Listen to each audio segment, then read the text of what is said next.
Yo, yo, yo, yo, yo, yo, yo, yo, yo, yo, yo, yo, yo, what is up, man? It's your boy, Damn D, here to give you the live news.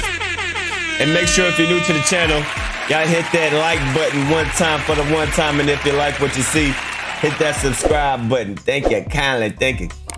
Thank you kindly. Now, it look like we got Stephen A. Smith and Kendrick Perkins might be in some trouble because JJ Reddick pretty much, well, especially Kendrick Perkins. But Marcellus Wiley is going to explain why JJ Reddick is right and why Kendrick Perkins and Stephen A. Smith is wrong. Familiar with Kendrick Perkins more than JJ Reddick, but tremendous respect for JJ Reddick, obviously a former Clipper, but also just a big brain and a great basketball player. Let's talk about both of these guys. Let's talk about it. What I really like about doing this and this version of what I'm doing now, Never Shut Up, is I get to talk about everything. I don't have to get boxed in and just talk about, is Dak a top 10 quarterback, right? Like real issues that we're all discussing, but then you watch major mass media, you're like, dog, talk about that. Like, I get it, that happened, but let's talk through that. Let's talk about that so we can learn or unlearn. Well, Right. And I'm never scared. Matter of fact, I'd rather talk about people I know than the people I don't know. Why? Because I could add more color. I'm more familiar with them, right? So I like it. You rather play your brother in the game than you would some stranger. Just more invested in it, right? I like invested in this story right here. I Let's like talk it. about what happened on First Take. Stephen A. Smith, obviously the host of that show, along with Molly. You got to respect that in this situation, it wasn't about them two. It's about JJ Reddick and Kendrick Perkins. Kendrick Perkins went first maybe a week ago implying some things. JJ Reddick went back a week later and responded to those implications. Let me just give it to you kind of factually, and then we'll talk through it. All right, this is JJ Reddick, right? Stephen A. Smith, I mean no offense to you. I mean no offense to First Take. That means he about to offend somebody. I don't know the show. Somebody about to get offended if motherfuckers say all that. Because I think this show is extremely valuable. Oh, he about to tear it down. Right. It is an honor to be on this desk every day. Blah, blah, blah. It really is. But what we've just witnessed is the problem with this show. Here we go. We're creating narratives that do not exist in reality. Clutch your pearls. Here we go. The implication, what you are implying, that the white voters that vote on NBA awards are racist. Oh, that they favor white people. Reddick continued as Perkins began to interject. You just said that. Yes, you did. Ooh, Perkins started to shake his head and protest that he did not make any such implication as Reddick tried to complete his point. Eventually, the former NBA big man said, he stated the facts, right? And we all heard how many times he said that, etc. Now here's Perk. Reddick's point comes after Perkins appeared on ESPN, the morning show last week, talking about Jokic, right? Being a front runner for the award. He stated that Dirk Nowitzki, Steve Nash, and Jokic are the only players since 1990 to have won the MVP award without finishing in the top 10 in the league in scoring, before seemingly attempting to point out a similarity among those three players. All right? White. What do those guys have in common, Perk asked? Being white. Let it sit there and marinate. You think about it. Being Perkins white. said last week on the show. So that's my whole thing. Why do we move the goalposts for certain people, but for others, we don't? Big dummy. Now, Big let's dummy. be objective about this. I wear this shirt for a reason. Never shut up. That means talk through things. That doesn't mean just say anything. It means talk through things, right? Whew, there is an objective response to this. Reddick addressed that specific argument from Perkins earlier in the segment, pointing out that his colleague had been selective in choosing the year 1990 as the benchmark year to avoid roping in Lakers great Magic Johnson, who last time I checked is a 6'9" black man, right? Not a white guy, who's also a 3-time MVP winner. He won the award what years? 87, 89, and 90. Right. And finished 10th, 15th, and 18th in scoring during each of those respective years. Right. Perkins also accused Jokic of stat padding, all right? Now, he was right. The Nuggets big man finished 12th in scoring when he won MVP 2020, 2021. However, last year, Jokic finished 6th in the NBA in points per game. Okay, let's just go with the blanket statement. Kendrick Perkins is wrong. But is it with intention or ignorance? Ignorance. Kendrick Perkins is wrong. I said it. Ignorance. The homie is wrong. But did he say it with some intention? Ignorance. Why? Ignorance. We can just carve this up a many ways. Why'd you pick 1990 and the year before that a black guy won it who wasn't in the top 10 of scoring? Hello? Ignorance. Maybe you didn't have the information, right? That's ignorance.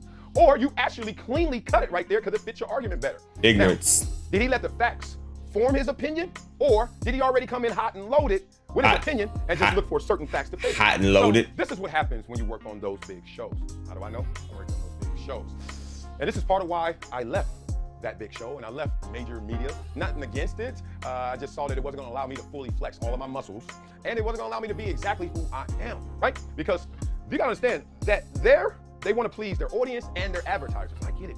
The audiences react to the vision, and the advertisers push agendas, kind of in reaction to the audience, right? So unless you pick one of those provocative lanes that we know exists, you're gonna be relegated to what we call the velvet coffin. What is the velvet coffin? Mediocrity. Like, you're gonna be a guy like me, who was never the top, the creme de la creme, but wasn't a bum, who was gonna get a couple $1 million every year to do that. And hey, Marcellus, you good.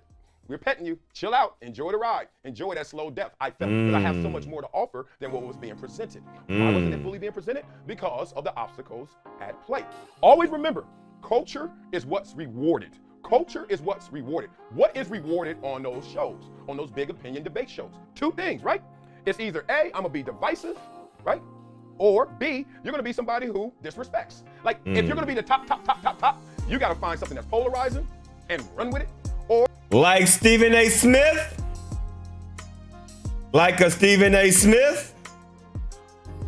Or you gotta be the guy that just comes at everybody. Other than that, who else is at the top? Stephen A. is the big dog. He makes the most of those. Now, if you're talking about what I'm doing, Pat McAfee's the big dog, and he can do whatever he wants. That's why I'm over here. He makes 3-4 times more than Stephen A. Y'all know that? Real talk. So, and also, yeah. Now, Stephen A., when he gets into his persona, because it's not who he really is. I know him for real. He's kind of quiet almost. But when he gets into lights on, it's time to light up, he's going to do what he does. He's going to be entertaining, going to have some great points, but also he knows to stay in that lane when he knows there's some division. Oh, I'm looking out for the brothers, you know? When you're looking out for the brothers, who are you not looking out for is what everyone else is assuming, right? When you're pumping something up, what are you deflating on the other end? Just always catch that, right? Or Skip. Tremendous respect. I think Skip's one of the nicest people in the world. People try to challenge me. I'm like, every time I'm around Skip, dude, I call him Bubbles. He's just so nice. You don't even want to mess with me. Like, oh, that's a cool dude and in hella shape. But these athletes, oh man, disrespectful. Calling them out their name, making up nicknames, don't even want to move when the facts change. Just plain disrespect. Like, dog, you saw what happened. Nah, but I got a narrative. I have an agenda. I'm coming in with a topic already with an opinion. Wow. Now, I just need a few things to fill it in. What happened here is Kendrick got caught in that trap. Why? Because culture is what's rewarded. Kendrick is still climbing. Kendrick is blowing up right before our very eyes. Kendrick's somebody, right? And he wants to be more.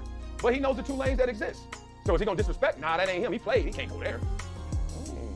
Maybe I can be a little divisive at times. Maybe I can pander at times. Maybe I can lean into something that I know they gonna love to hear, or they ain't gonna want to hear. So they either gonna love me or love to hate me. Who won in sports doing that? Yes, Floyd Mayweather, the king of it all, Mark. And Floyd did it because he was like, I know how to promote a fight. And as soon as the fight was over, he was the nicest guy in the world. He would shake their hands and give them nothing but pleasantries. It was all an act. It was all a persona.